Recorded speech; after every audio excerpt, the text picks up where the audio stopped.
দর্শক, এই মুহূর্তে সংসদ ভবন এলাকায় আছেন আমাদের সহকর্মী আবুল কালাম আজাদ, যুক্ত হচ্ছে তার সঙ্গে। আজাদ, আপনি যেখানে আছেন সেখানকার অবস্থা তো জানাবেনই, আর 4টায় যে অনুষ্ঠান হওয়ার কথা রয়েছে। দর্শক, দেখতে পাচ্ছেন সংসদ অধিবেশনের আগে রণক্ষেত্র। এই মুহূর্তে আজকে জামাত কর্মীরা তুলপার পরিস্থিতি করে সংসদে।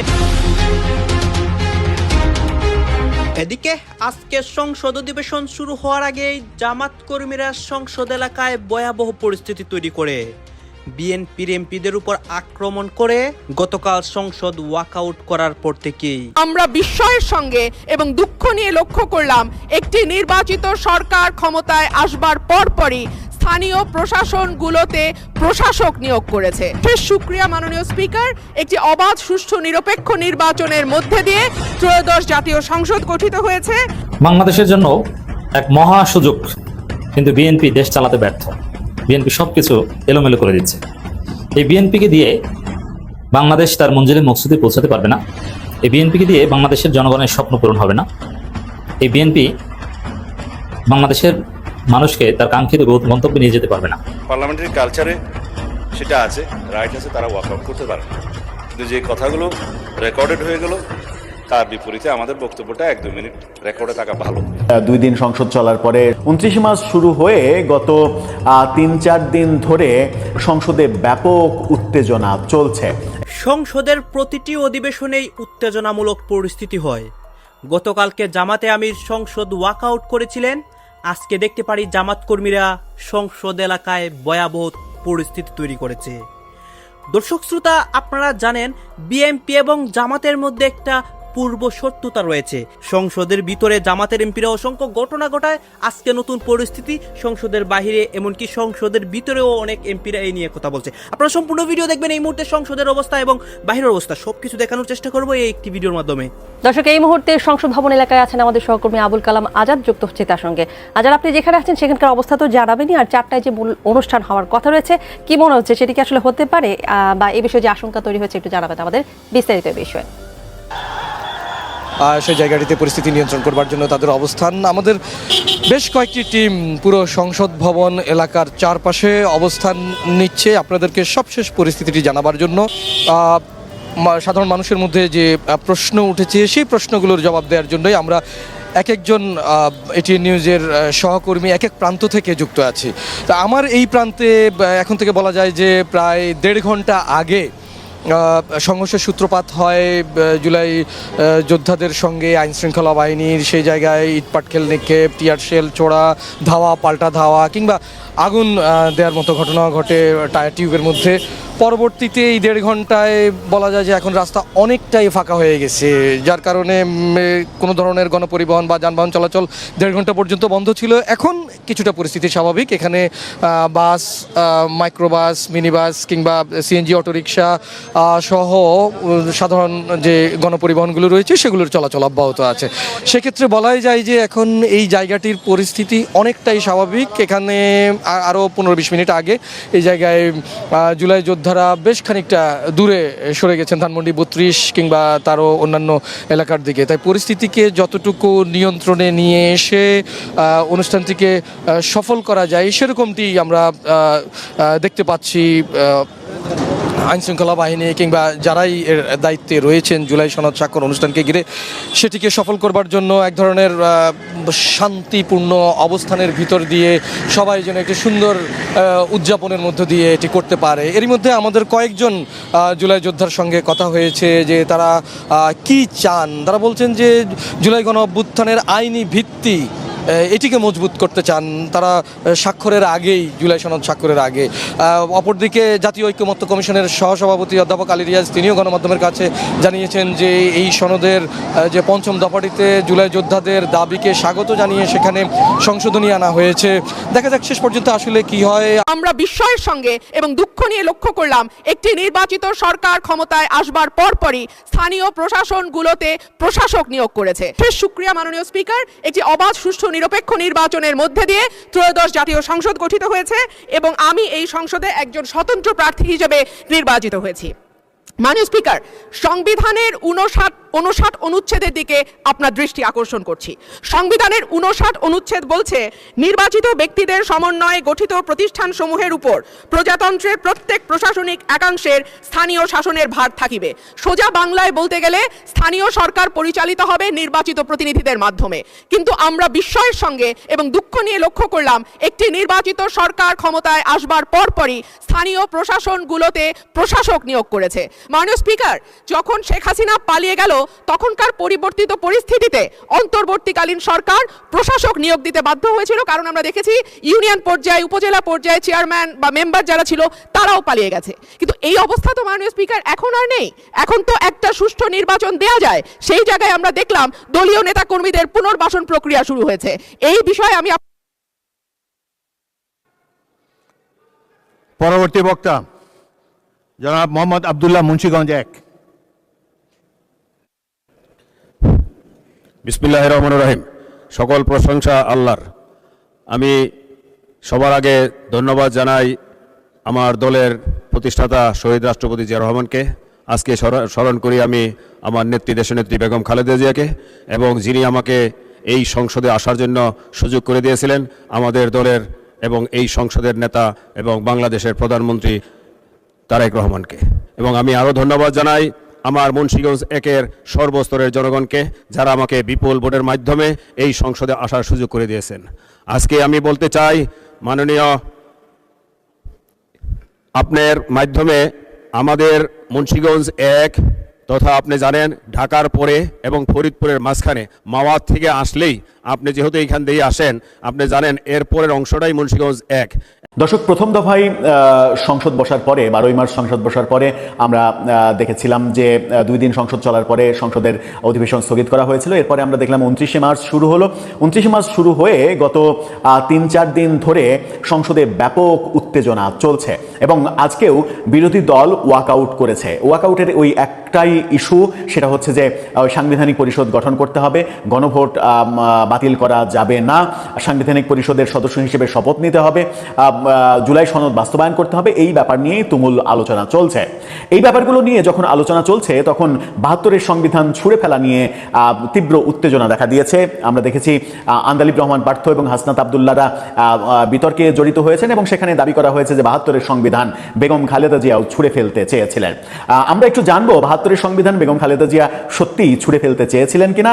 পাশাপাশি এই যে 72-এর সংবিধান ছুঁড়ে ফেলা, জুলাই আন্দোলন বাস্তবায়ন করা, জুলাই আন্দোলন আসলে কি জন্য হয়েছিল, 72-এর সংবিধান জেনজিরা কেন চায় না, জুলাই আন্দোলন কি সত্যি সত্যি মুক্তিযুদ্ধের বিরুদ্ধে করা হয়েছিল কিনা, কোন ক্ষমতা বলে কে কি করছে, এগুলো নিয়ে বেশ কিছু প্রচারণা তৈরি হয়েছে।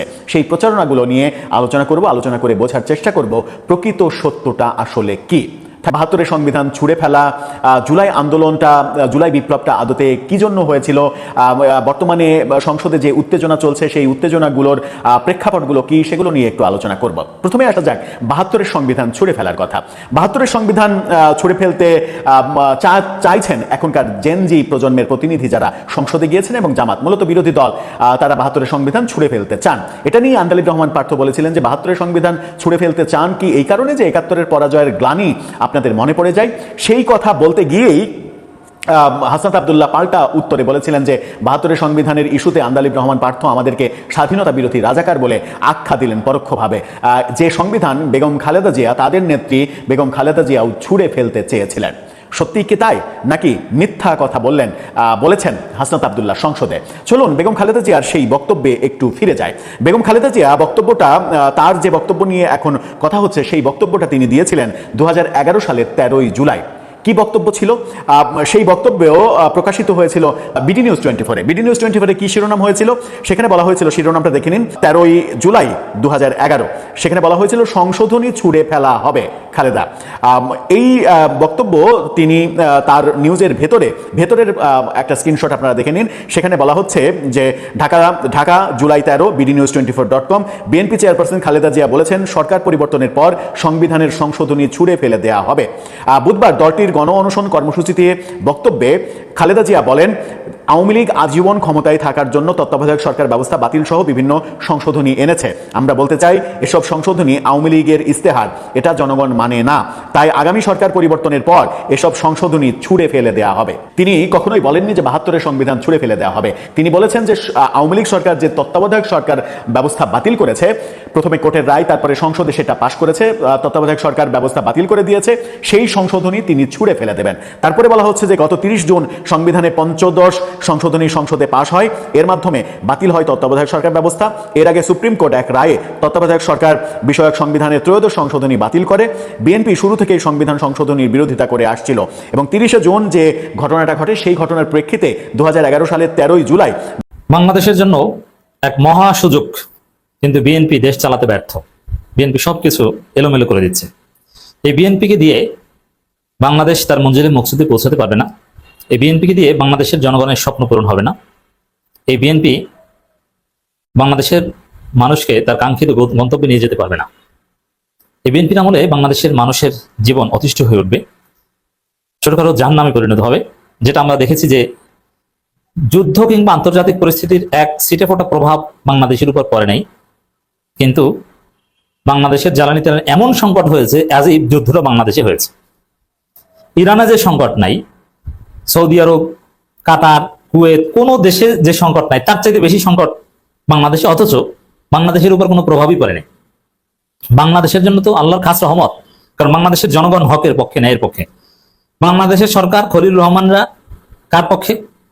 খলিলুর রহমান বাংলাদেশ সরকার হচ্ছে ইসরায়েল এবং আমেরিকার পক্ষে, বিবৃতি দিয়েছে, কিন্তু বাংলাদেশের জনগণ ইরানের পক্ষে, মানে হকের পক্ষে, অন্যায়ের বিরুদ্ধে। যার ফলে বাংলাদেশের জাহাজ ইরান কিন্তু হরমুজ প্রণালীতে আটকে দেয়নি। অল্প কয়েকটা দেশের জাহাজ হরমুজ প্রণালী থেকে চলাচলের সুযোগ দিয়েছে, তার মধ্যে বাংলাদেশের জাহাজ। অলরেডি খবর, যুদ্ধ শুরুর পর হরমুজ প্রণালী পেরিয়ে প্রথম এলপিজি ট্যাঙ্কার বাংলাদেশে। এর মানে হরমুজ প্রণালী পেরিয়ে বাংলাদেশের জাহাজ আসতে দিচ্ছে এবং বাংলাদেশে আরো কোন কোন জাহাজ আসতে চায় তালিকা চেয়েছে ইরান। কি মহা সুযোগ! এর মানে পৃথিবী লন্ডভন্ড হয়ে যাচ্ছে, কিন্তু বাংলাদেশের উপর কোনো প্রভাব পড়ছে না। তারপরে দেখেন জ্বালানি তেল নাই। কাদের কারণে নাই? বিএনপির কারণে। বিএনপি নেতারা মজুদ করছে, বিএনপির সরকার এগুলো নিয়ন্ত্রণ করতে পারছে না, মজুদদারি নিয়ন্ত্রণ করতে পারছে না, কন্ট্রোল করতে পারছে না, কিছুই পারছে না। এর মানে এত মহা সুযোগ যে যুদ্ধে যেখানে একটা জাহাজ একদম পুড়িয়ে দিয়েছে ইরান হরমুজ প্রণালীতে, যেখানে কিছু কিছু জাহাজের কাছ থেকে এমন পরিমাণ টোল চাওয়া হচ্ছে যে বাংলাদেশ বেচলেও অত টাকা হবে না, আর বাংলাদেশের জাহাজ নির্বিঘ্নে চলে আসছে। তারপরও সংকট সংকট সংকট। তাহলে প্রকৃতপক্ষে যখন সংকটে পড়বে তখন বাংলাদেশ তো ধ্বংস হয়ে যাবে, জাহান্নাম হয়ে যাবে। আজকের বিষয় শেখ হাসিনার আইনি লড়াই এবং তারেক রহমানের অগ্নি পরীক্ষা। আপনারা ইতিমধ্যে জেনেছেন যে শেখ হাসিনার তরফে লন্ডনের একটি আইনি সংস্থা, আইনি প্রতিষ্ঠান, তারা বাংলাদেশের আন্তর্জাতিক অপরাধ ট্রাইব্যুনালকে একটি নোটিশ পাঠিয়েছে, যেটাকে আইনি নোটিশ বলা হয়। সেই আইনি নোটিশের মোদ্দা কথা হচ্ছে যে গত বছর 17 নভেম্বর মানবতা বিরোধী অপরাধে যুক্ত থাকার অভিযোগে শেখ হাসিনাকে যে মৃত্যুদণ্ড দেওয়া হয়েছে এবং অন্যান্য যে দণ্ডগুলি দেওয়া হয়েছে সেগুলি সবই প্রত্যাহার করতে হবে বা রদ করতে হবে, এইটা তাদের 1 নম্বর দাবি। 2 নম্বর দাবি, আমি একেবারে গোটা যে আইনি চিঠির সংক্ষিপ্ত সার আপনাদের সামনে পেশ করছি। 2 নম্বর দাবি হচ্ছে যে ভবিষ্যতেও শেখ হাসিনা এবং আওয়ামী লীগের যাদের ওই আদালতে বা ওই ট্রাইব্যুনালে বিচার হবে, সেই বিচার যেন আন্তর্জাতিক মানদণ্ড মেনে সম্পন্ন হয়। এই দুটি মূল কথা হচ্ছে এই দুটি। সম্ভবত দ্য ওয়ালে এই খবরটি প্রথম আজ, অর্থাৎ এই যে ভিডিও আমি করছি আজ কয়েক ঘন্টা আগে এই ওয়ালে এই খবরটি প্রকাশিত হয়েছে এবং তারপর অনেকেই এই নিয়ে খোঁজ খবর করছেন যে বিষয়টি কি। বিষয়টি হচ্ছে যে এই প্রথম, অর্থাৎ 17ই নভেম্বরের পর এতদিন পর্যন্ত শেখ হাসিনা এই ট্রাইব্যুনাল সম্পর্কে অনেক কথা বলেছেন এবং সাজা ঘোষণার দিন তিনি একটি লম্বা বিবৃতি দিয়েছিলেন, বেশ লম্বা বিবৃতি।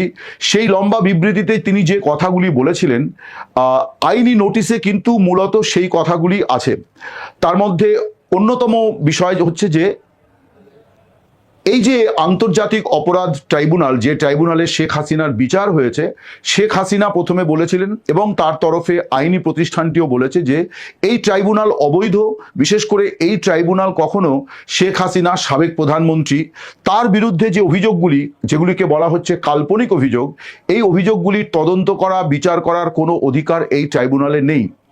এবার হাসিনার বিচার প্রক্রিয়াতে যে সমস্ত বিষয়গুলি এসছে, অর্থাৎ অনেকগুলি অভিযোগ আইনি নোটিশে তুলে ধরা হয়েছে, বিচারপতিদের নিরপেক্ষতা নিয়ে প্রশ্ন তোলা হয়েছে, শেখ হাসিনার অনুপস্থিতিতে অর্থাৎ তাকে আত্মপক্ষ সমর্থনের সুযোগ না দিয়ে এবং তার পক্ষে লড়াই করার জন্য যে সাজানো আইনজীবী রাষ্ট্রপক্ষের তরফে দেওয়া হয়েছিল, তার যে দর্শক, আপনারা তো দেখলেন এখানে কি কথা হচ্ছে। অনেকে কিন্তু অনেক কথা বলতেছে, অনেকে আলোচনা করতেছে, অনেকে সমালোচনা করতেছে দেশের বিভিন্ন অবস্থা এবং পরিস্থিতি নিয়ে। বিশেষ করে এখানে আমরা দেখতে পাচ্ছি দেশের রাজনীতির প্রেক্ষাপট নিয়ে কথা হয়, আরও অনেক বিষয় নিয়ে কথা হয়। এই বিষয়গুলো দেখে এবং দেশের রাজনীতির প্রেক্ষাপটগুলো নিয়ে আপনার মন্তব্য কি? আপনার গুরুত্বপূর্ণ মন্তব্যটা অবশ্যই আপনারা আমাদের কমেন্ট বক্সে লিখে যাবেন। সর্বশেষ আপনাদের কাছে আমাদের রিকোয়েস্ট থাকবে, আপনারা আমাদের চ্যানেলে নতুন দর্শক হয়ে থাকলে চ্যানেলটি সাবস্ক্রাইব করবেন এবং পাশে থাকা বেল বাটনটি বাজাবেন, যাতে করে নেক্সট ভিডিওটা সবার আগে আপনাদের কাছে পৌঁছে যায়। ধন্যবাদ।